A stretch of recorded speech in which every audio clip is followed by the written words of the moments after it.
Hi everyone, कैसे आप सभी। तो अब तक की सबसे मोस्ट डिमांडिंग वीडियो बच्चों आपके लिए आ चुकी है फाइनली, जो कि है सीयूटी पॉलिटिकल साइंस से रिलेटेड जितने भी important dates, years, events, operations और जितनी भी सारी चीजें बच्चों वो आपको आज की सिंगल वीडियो में देखने को मिलने वाली है। तो पूरा वॉच कीजिएगा, सारी चीजें बहुत अच्छे तरीके से आपको समझाई गई है। तो सबसे पहले बच्चों शुरुआत करते हैं हम cold war era bipolar timeline से रिलेटेड, क्योंकि इसकी टाइमलाइन से रिलेटेड क्वेश्चन बहुत ज्यादा आपके सीयूटी एग्जाम में पूछे जा रहे हैं। कौन कौन सी आपको याद रखनी है, जैसे आपको सबसे पहले 1945, आपको पता है 1945 में सेकेंड वर्ल्ड वॉर एंड हुआ था और यूएन बॉर्न हुआ था। जब यूएन बॉर्न हुआ था तो उसका प्रॉपर आपको डेट पता होनी चाहिए, 24 अक्टूबर 1945।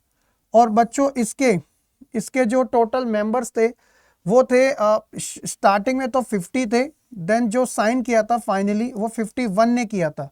कितने फाउंडिंग मेंबर कितने थे? 51। और आपको इसमें एक और चीज एडिशन करनी है कि अक्टूबर को 30 अक्टूबर 1945, ठीक है, इंडिया भी इसके अंदर ज्वाइन हो गया था। तो ये चीज आपको याद रखनी है। देन उसके बाद नेटो क्या है बच्चों? एक मिलिट्री अलायंस है जिसको लीड करने का काम यूएसए करता है। तो इसका एक तरीके से ये फॉर्म्ड हुआ था। इसकी प्रॉपर डेट याद रख लीजिएगा, 4 अप्रैल 1949, ठीक है। तो नॉर्थ अटलांटिक ट्रीटी ऑर्गेनाइजेशन, तो इसके कुल कितने उस समय मेंबर थे? 12। कितने थे बच्चों? इन्होंने साइन किया था। देन उसके बाद बच्चों इसी के अगेंस्ट में एक मिलिट्री अलायंस बना था, वो था वार्सा पैक्ट, जिसको लीड करने का काम बच्चों यूएसएसआर ने किया था बच्चों। और 1961 में बच्चों दो हमें इवेंट्स देखने को मिले। एक था नॉन अलाइनमेंट मूवमेंट, इसका फर्स्ट बच्चों इसकी सबमिट हुई थी बच्चों। तो ये जो सबमिट हुई थी कहां पर हुई थी? बेलग्रेड में। कहां पे हुई थी बच्चों? बेलग्रेड क्या है? ये बच्चों यूगोस्लाविया की कैपिटल है, ये भी याद रखना। और बर्लिन वॉल जो थी बच्चों इस समय बनाई गई थी 1961 में, ठीक है, जब बर्लिन को 2 पार्ट में डिवाइड किया गया था, ईस्ट और वेस्ट। और बच्चों नेक्स्ट ये जो माना जाता है पीक पॉइंट, इसको कहते हैं बच्चों पीक पॉइंट, चरम बिंदु, peak point, Cuban missile crisis. जब एक टाइम पे ऐसा लगा था कि यूएसएसआर एंड यूएसए के बीच में डायरेक्ट वॉर जो है अब वो होने वाला है, बट वो नहीं हुआ बच्चों, ठीक है। तो एक तरीके से दोनों के बीच में हाई टेंशन हमें देखने को मिली थी। ये हो गया बच्चा पहली चीज। नेक्स्ट हम बात करते हैं कुछ आर्म्स कंट्रोल ट्रीटीज के बारे में, क्योंकि इसमें बहुत सारे बच्चों को कंफ्यूजन होती है। ये शस्त्र नियंत्रण संधियां हैं। आपको पता होना चाहिए कि जब कोल्ड वॉर का एरा चल ही रहा था तो इस दौरान बच्चों बहुत सारी जो चीजें थी अपनी पावर को शो ऑफ करने के लिए दोनों साइड से, western block and eastern block से हमें देखने को मिली। और टाइम पे बच्चों कुछ ऐसी ट्रीटीज लेके आई गई थी ताकि इन आर्म्स को अच्छे तरीके से कंट्रोल किया जाए। जैसे एग्जाम्पल के तौर पर अच्छे 1963 के अंदर LTBT, जिस सबकी फुल फॉर्म याद रखनी है, लिमिटेड टेस्ट बैंड ट्रीटी आई थी बच्चों, सीमित परमाणु परीक्षण निषेध संधि। फिर 1968 में जो थी NPT, जिसे परमाणु अप्रसार संधि कहते हैं, ये एक तरीके से डिस्क्रिमिनेटिव थी, यानी कि भेदभाव वाली थी, जिसमें कुछ ही लिमिटेड कंट्री को एक तरीके से न्यूक्लियर रखने की इंडिपेंडेंस थी और बाकी अदर्स कंट्री को नहीं थी, जिन्होंने 1968 के बाद अगर कोई टेस्ट करना चाहे तो वो नहीं कर सकता। इंडिया ने इसके ऊपर साइन नहीं किया था, ये भी याद रखना।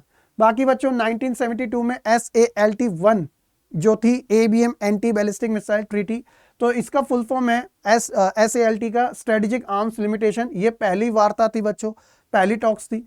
फिर इसके बाद 1979 में सेकंड आई थी बच्चों। फिर 1991 एंड 1993 के अंदर स्टार्ट, जिसका मतलब है स्ट्रेटेजिक आर्म्स रिडक्शन ट्रीटी आई थी। फिर 1996 में बच्चों इसको भी एक डिस्क्रिमिनेटिव तरीके से माना गया था। 1996 में CTBT, जिसे कहते हैं comprehensive nuclear test ban treaty, ठीक है। तो ये सारे आर्म्स कंट्रोल ट्रीटीज है, सबको आपको याद रखना है। इसके अलावा और कौन कौन सा है? फिर आता है the fall of USSR, Soviet संघ के विघटन के बारे में कौन कौन सी चीजें आपको याद रख के जानी है। सबसे पहले बच्चों आपको 1985 में क्या क्या हुआ था? तो 1985 में जो मिखाइल गोर्बाचेव थे वो बच्चों लीडर बने थे, यानी कि वो जनरल सेक्रेटरी बने थे, महासचिव बने थे, और उन्होंने एक तरीके से इकोनॉमिक एंड पॉलिटिकल रिफॉर्म करना शुरू किया था, जो कि रशियन वर्ड है पेरोस्ट्राइका एंड ग्लासनोस्ट। इसमें बच्चे कंफ्यूज होते हैं। पेरोस्ट्राइका बच्चों इकोनॉमिक टर्म्स में यूज कर सकते हो, और ग्लास नोस को आप एक तरीके से पॉलिटिकल टर्म में यूज कर सकते हो, ठीक है, तो कंफ्यूज मत होना। इसके अलावा बच्चों क्या हुआ था, नवंबर 1989 को क्या हुआ था, बर्लिन वॉल जो थी बच्चों वो गिर गई थी, और ये टाइम क्या था पूरा यहाँ पे 9 नवंबर, ठीक है, ये प्रॉपर टाइम आप माना जाता है। ये एक तरीके से एक सिंबॉलिक एंड माना जाता है कोल्ड वॉर का, ठीक है।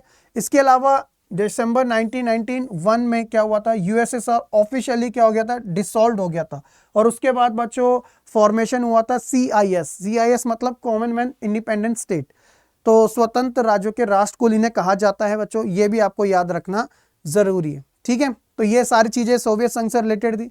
इसके बाद बच्चों यूएस हेगेमनी ऑपरेशंस की बात आती है, अमेरिका के वर्चस्व को लेके बहुत सारे ऑपरेशंस मैंने आपको बताए थे ना, तो यूएस से रिलेटेड कौन कौन से वो आपको याद रखने। जैसे 1990 में एक ऑपरेशन चलाया गया था, ऑपरेशन डेजर्ट स्टॉर्म के नाम से जाना जाता है। इसको आप फर्स्ट गल्फ वॉर भी कह सकते हो, प्रथम काड़ी युद्ध, जिसके अंदर बच्चों कुवैत जो है ना उसको एक तरीके से आज़ाद करवाने के लिए कुवैत को इन्वेंट कर लिया गया था इराक के द्वारा। तो इराक ने रातों रात अपनी आर्मी भेज के कुवैत के ऊपर कब्जा कर लिया, और अमेरिका ने पूरी धमकी दी थी इराक को कि भाई छोड़ दो कुवैत को। तो इसी चक्कर में उन्होंने एक ऑपरेशन चलाया था डेजर्ट स्टॉर्म। फिर बच्चों 1998 में इन्फिनाइट रीच हुआ था, जिसके अंदर सूडान और अफगानिस्तान के ऊपर एक जवाबी कार्रवाई करी थी, cruise missile strike specially Sudan and Afghanistan में। फिर 2001 में बच्चों जिसने पूरी दुनिया को हिला दिया था, ऑपरेशन एन्ड्यूरिंग फ्रीडम, जो 9/11 अटैक यानी कि वॉर ऑन टेरर आफ्टर 9/11 की जो इंसिडेंट हुआ था, तो उसका बदला लेने के लिए अमेरिका ने एक ऑपरेशन चलाया था जिसका नाम था ऑपरेशन एन्ड्यूरिंग फ्रीडम। पता है ना, वो जो एयरप्लेन थे उन्हें हाईजैक किया गया था। 2003 के अंदर बच्चों ऑपरेशन चलाया गया था इराकी फ्रीडम, ये सेकेंड गल्फ वॉर के नाम से भी इसे जाना जा सकता है, इन्वेंशन ऑफ इराक, जिसके अंदर जो weapons of mass destructions Iraq के ऊपर हमला किया गया था। जो सद्दाम हुसैन थे उनके ऊपर एक एलिगेशन लगे थे कि उनके पास क्या है, मास डिस्ट्रक्शंस के वेपन्स से बच्चों उसको तबाह करनी है, तो अमेरिका ने इसके ऊपर अटैक किया था। खैर वो एक गलत चीज ही निकली थी, तो लेकिन ये सारे ऑपरेशंस आपको पता होना चाहिए। देन उसके बाद बात आती है बच्चों इंडिया नेशन बिल्डिंग, राष्ट्र निर्माण के बारे में। जैसे यहाँ पे कुछ ईयर्स दे रखे हैं और यहाँ पे कुछ इवेंट्स हैं और उनके इम्पैक्ट क्या क्या हुए। सबको पता होना चाहिए कि 1947 में बच्चों इंडिया को इंडिपेंडेंस मिली थी, और इंडिपेंडेंस के साथ साथ बच्चों पार्टीशन भी हुआ था, जिसकी वजह से रेफ्यूजी क्राइसिस और इंटीग्रेशन यानी कि शरणार्थी संकट हमें देखने को मिला। 1948 में बच्चों असैसिनेशन ऑफ गांधी यानी कि महात्मा गांधी जी का असैसिनेशन, उनकी हत्या हुई थी। इम्पैक्ट हुआ था कम्युनल पीस एफर्ट्स। 1952 में आपको पता है कि बच्चों एक माइलस्टोन हमने अचीव किया था कि फर्स्ट जनरल इलेक्शन हमारे यहाँ पे सक्सेसफुली कंडक्ट करवाए गए थे, जिससे कहा गया था कि ये डेमोक्रेसी सक्सेस है इंडिया के अंदर। और 1956 में बच्चों स्टेट रीऑर्गेनाइजेशन एक्ट बना था, यानी कि लिंग्विस्टिक रीऑर्गेनाइजेशन, भाषा के आधार पर राज्यों की पहचान की गई थी। तो उस समय कुल कितने स्टेट्स थे बच्चों, 14 स्टेट्स एंड 6 यूटी थी, 6 यूटी, ठीक है। तो आप ये सारी चीजें याद रख सकते हैं। इसके बाद बात आती है major wars of India, Bharat के प्रमुख युद्धों के बारे में भी हम बात कर लेते हैं कि कौन कौन से हुए थे बच्चों। देखिए सबसे पहले अगर हम बात करें 1962 का इंडो चाइना वॉर जो था बच्चों, ये जो वॉर था इंडिया हार गया था, और उस समय के जो डिफेंस मिनिस्टर थे वी.के. कृष्ण मेनन, नाम लिख लेना बच्चों, उनको रेजिग्नेशन देना पड़ा था अपने पद से। इसके अलावा जो नेहरू जी की एक इमेज थी उसको भी एक गहरा धक्का लगा था, है ना। इसके अलावा 1965 में जो वॉर हुआ था बच्चों, ये वाला हम क्या कर गए थे, ये तो बच्चों हार गए थे, और ये वाला जो थे हम जीत गए थे, इंडो पाकिस्तान वॉर। तो ये ताशकंद एग्रीमेंट के साथ एंड हुआ था। ताशकंद एग्रीमेंट बच्चों 10th जैन 1966 को लाल बहादुर शास्त्री और जनरल अयूब खान के बीच में उज्बेकिस्तान की कैपिटल ताशकंद में हुआ था, ठीक है। यूएसएसआर ने इसमें मीडिएटर का रोल प्ले किया था। इसके अलावा 1971 वाला भी जो था हम जीत गए थे बच्चों, बांग्लादेश की लिबरेशन के लिए था।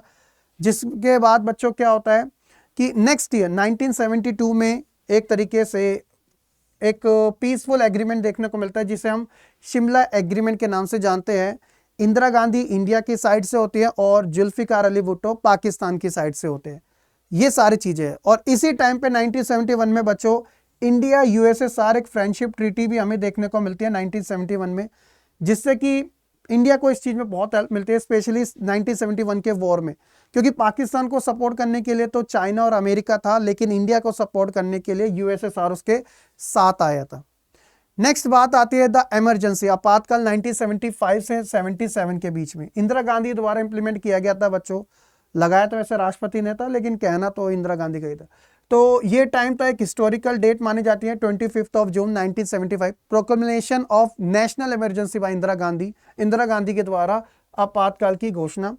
कॉन्टेक्स्ट क्या था बच्चों, उस समय आपको पता है गुजरात के अंदर 1974 में नवनिर्माण आंदोलन, और बिहार के अंदर बच्चों बिहार मूवमेंट जो कि जेपी नारायण द्वारा लीड किया जा रहा था, तो ये चल रहा था और उस समय हालात बहुत खराब थे। तो आंतरिक गड़बड़ी के कारण इंदिरा गांधी जी ने देश में इमरजेंसी लगाई थी, जिसका इम्पैक्ट क्या हुआ था, जो हमारे यानी हम सबके जो फंडामेंटल राइट थे वो सस्पेंड कर दिए गए। Right to equality, right to liberty, right against exploitations, है ना, religious right, cultural, education right, या फिर बच्चों हमारा संवैधानिक उपचारों का, ठीक है, कॉन्स्टिट्यूशनल रेमेडी, सारे के सारे सस्पेंड कर दिए गए। इसके अलावा बच्चों प्रेस सेंसरशिप भी इसी टाइम लगाई गई थी कि कोई भी न्यूज़पेपर जो है गवर्नमेंट के अगेंस्ट में कुछ भी नहीं प्रिंट कर सकता, अगर कुछ करेगा तो उसे पहले परमिशन लेनी पड़ेगी। इसके अलावा बच्चों फिर इसका क्या हुआ, रिजल्ट क्या देखने को मिला, 1977 में बच्चों इलेक्शन होते हैं और वहां पे एक कोलिशन गवर्नमेंट जिसका नाम होता है जनता पार्टी, वो इलेक्शन को जीत जाती है। ऐसा फर्स्ट टाइम था कि नॉन कांग्रेस गवर्नमेंट देश के अंदर बनी आज़ादी से लेकर अब तक के बीच, और मोरारजी देसाई फर्स्ट नॉन कांग्रेसी प्राइम मिनिस्टर भी बनते हैं। तो ये भी आप इमरजेंसी के पॉइंट ऑफ व्यू से याद रख सकते हैं। इसके बाद बच्चों अगर 1984 का टाइम देखें, जो काफ़ी उथल पुथल से रहा था, टर्मोइल एंड क्राइसिस से भरा हुआ था, तो इसमें बच्चों कौन कौन सी चीज़ें हमें देखने को मिली। जैसे जून 1984 में एक ऑपरेशन चलाया गया था, यह एक मिलिट्री एक्शन था, ऑपरेशन ब्लू स्टार, जो स्पेशली अमृतसर के अंदर बच्चों एक जगह थी जिसका नाम है गोल्डन टेम्पल। तो यहाँ से जो मिलिटेंट से उग्रवादी थे उनको हटाना था बच्चों, तो यहाँ पे एक सैनिक कार्रवाई की गई थी बच्चों। 1984 में ही 31 अक्टूबर को हमें क्या देखने को मिलता है, assassination of Indira Gandhi bye her bodyguards. तो उनके जो 2 बॉडीगार्ड्स होते हैं उनके द्वारा इंदिरा गांधी की हत्या कर दी जाती है बच्चों। और इसके बाद बच्चों नवंबर 1984 में anti Sikh right broke out in Delhi and parts of India, north specially north की बात करें तो सिख विरोधी दंगे भी हमें इस टाइम देखने को मिलते हैं।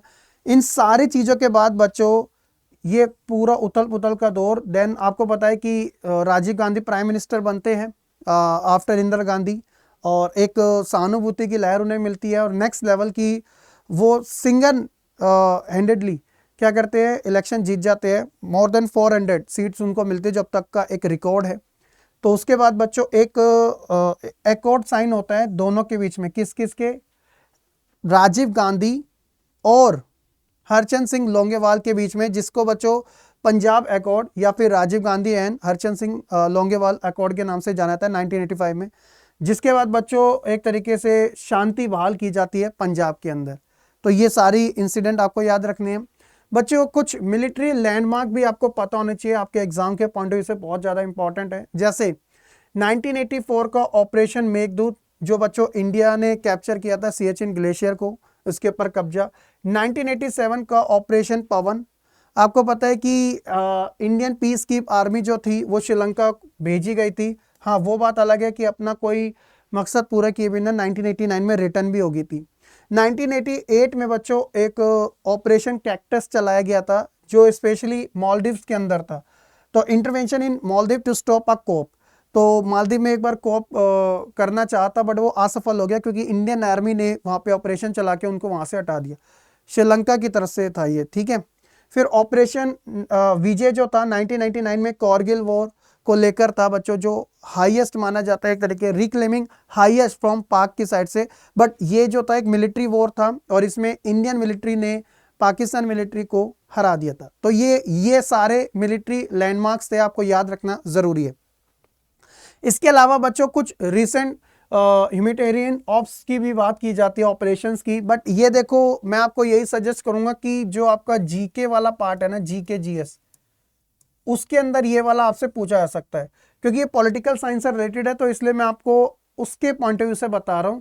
जैसे जीएटी के अंदर आपका जो जीके जीएस वाला पोर्शन है ना, तो याद रख लेना 2021 में ऑपरेशन देवी शक्ति, 2022 में ऑपरेशन गंगा एंड 2023 में ऑपरेशन कावेरी भी चलाए गए थे। बहुत ज़्यादा इंपॉर्टेंट है आपके लिए, ठीक है। इसके अलावा बच्चों कुछ अमेंडमेंट्स हुए हैं आपकी बुक के अंदर जो गिवन है, कुछ संविधान से रिलेटेड अमेंडमेंट्स, प्रमुख संशोधन। जैसे बच्चों ये इंपॉर्टेंट है आपके लिए, ये वेरी इंपॉर्टेंट है, ठीक है। तो ये कौन सा है बच्चों? आपका 42nd अमेंडमेंट, जिसे मिनी कॉन्स्टिट्यूशन के नाम से भी जाना जाता है, क्योंकि इसमें बहुत ज़्यादा चेंजेस होते हैं। आफ्टर इमरजेंसी बच्चों आपको पता है इसके अंदर कुछ वर्ड्स को एडिशन किया गया था, सेकुलर, सोशलिस्ट और साथ ही साथ डेमोक्रेसी जैसे चीज़ों को, ठीक है। और इसी टाइम पे इंदिरा गांधी ने अपने जो कार्यकाल था उसे 5 से 6 ईयर भी किया था। 44th वाला भी आता है बच्चों, जिसके अंदर राइट टू प्रॉपर्टी, जो कि हमारा एक फंडामेंटल राइट्स हुआ करता था, तो उसको एक लॉ बना दिया गया था, ठीक है। इसके अकॉर्डिंग संपत्ति के अधिकार से इसे हटा दिया था फंड। और ये सबसे इंपॉर्टेंट है बच्चों, ये वाला सबसे इंपॉर्टेंट है और ये पूरे हाई चांसेस है। ये है बच्चों एंटी डिफेक्शन लॉ। इसे क्या कहते हैं? Anti defection law. ये 10th शेड्यूल के अंदर गिवन है, जो कि था जब कोई एमपी एमएलए अपनी पार्टी छोड़ के किसी दूसरी पार्टी में चले जाते हैं तो उनकी सदस्यता रद्द की जा सकती है। तो एटलीस्ट कम से कम 2/3 मेजॉरिटी होगी, तभी जाके वो मर्जर माना जाएगा, अदरवाइज आपकी जो सीट है वो रद्द कर दी जाएगी। ये एक एंटी डिफेक्शन लॉ था। जैसे आयाराम गयाराम जो एक फिनोमिनन बड़ा फेमस हुआ था, आपको पता ही होगा। 73rd एंड 74th बच्चों पंचायती राज और म्यूनसिपैलिटी से रिलेटेड है, इतना ज़्यादा इंपॉर्टेंट नहीं है, बट मे भी आ जाए। 91st वाला 15% limit on council of minister, तो ये वाला भी इतना इंपॉर्टेंट नहीं है, क्योंकि ये पॉलिटी से रिलेटेड है। बस जो इंपॉर्टेंट है वो मैंने आपको बता दी। इसके अलावा बच्चों की बुक्स टू रिमेंबर, बुक्स हो गया, उनके बारे में आपको पता होना चाहिए। जैसे महात्मा गांधी ने हिंद स्वराज लिखी थी, इतना ज़्यादा रिलेटेड नहीं है, बट मे भी हो सकता है। बट हाँ, इंपॉर्टेंट जो है वो है जवाहरलाल नेहरू की डिस्कवरी ऑफ इंडिया, भारत की खोज, ठीक है। एक कॉम्प्रिहेंशन एक्सप्लोरेशन था India rich culture heritage history को लेके। जेसी कुमारप्पा के बारे में इकोनॉमिक्स ऑफ परमानेंस, ठीक है। इसके अलावा बच्चों पीसी महालनोबिस जो एक तरीके से आर्किटेक्ट माने जाते हैं सेकंड 5 ईयर प्लान के, तो ये फाउंडर रह चुके हैं इंडियन स्टैटिस्टिकल इंस्टीट्यूशन के बारे में बच्चों। और साथ ही साथ जयप्रकाश नारायण बच्चों, इन्होंने एक रेवोल्यूशन चलाया था जिसे टोटल रेवोल्यूशन का नाम दिया गया था, जो पूरी तरीके से एक नॉन वायलेंट था, ठीक है। तो ये सारी आपको बुक भी याद रखना जरूरी है। इसके अलावा बच्चों multi party era, political party से रिलेटेड क्या क्या आपसे पूछे जा सकते हैं। जैसे 1989 से 1990 में जो गवर्नमेंट चली थी वो वीपी सिंह के नेतृत्व में चली थी, इसका नाम था नेशनल फ्रंट, ठीक है, राष्ट्रीय मोर्चा की सरकार थी। फिर बच्चों 1996 से 1998 के बीच में इसी की दूसरी अपोजिट चली थी बच्चों, यूनाइटेड फ्रंट। तो इसको तो एक तरीके से बीजेपी द्वारा सपोर्ट था और इसको कांग्रेस के थ्रू। दोनों का एक मेन पर्पस था कि इनको अलग रखना है। तो इस समय जो प्राइम मिनिस्टर थे HD देवगौड़ा बने थे। 1999 से 2004 के बीच में NDA 1 चली थी, जो कि प्राइम मिनिस्टर थे अटल बिहारी वाजपेयी, ठीक है। तो नेशनल डेमोक्रेटिक अलायंस चला। फिर 2004 से 2014 तक UPA 1 एंड UPA 2 चली, जिसमें प्राइम मिनिस्टर थे मनमोहन जी। और 2004 से अभी के समय NDA 3 4th चली और NDA 5 अभी रनिंग में चल रही है। NDA 5 अभी रनिंग में चल रही है 2024 से प्रेजेंट टाइम, ठीक है। तो ये याद रख सकते हैं, ये सारी चीजें हमें देखने को मिली। 1989 को बच्चों मार्क किया गया है end of the Congress system dominance, ठीक है, क्योंकि इसके बाद कोई भी पार्टी जो थी वो अपने दम पे एटलीस्ट 2014 तक सरकार नहीं बना पाई, सबने कोalition वाली गवर्नमेंट को ही बनाया। बस ये था बच्चों सारा का सारा आपके लिए कंप्लीट इंफॉर्मेशन, जो जो इंपॉर्टेंट है CUT एग्जाम के पॉइंट ऑफ व्यू से। उम्मीद है कि बच्चों आपको स्टेप बाय स्टेप सारे जितने भी चीज़ें मैंने आपको कवर कराई है अच्छे से समझ भी आ चुकी होगी। और ये जो बच्चों आपको PPT है वो आपको कहाँ मिलेगी? जो मेरा टेलीग्राम चैनल है, आप वहाँ पर मैं इसे अपलोड कर दूंगा, आप वहाँ से ईजिली डाउनलोड कर लीजिएगा। बहुत बहुत शुक्रिया आप सभी का। जय हिंद।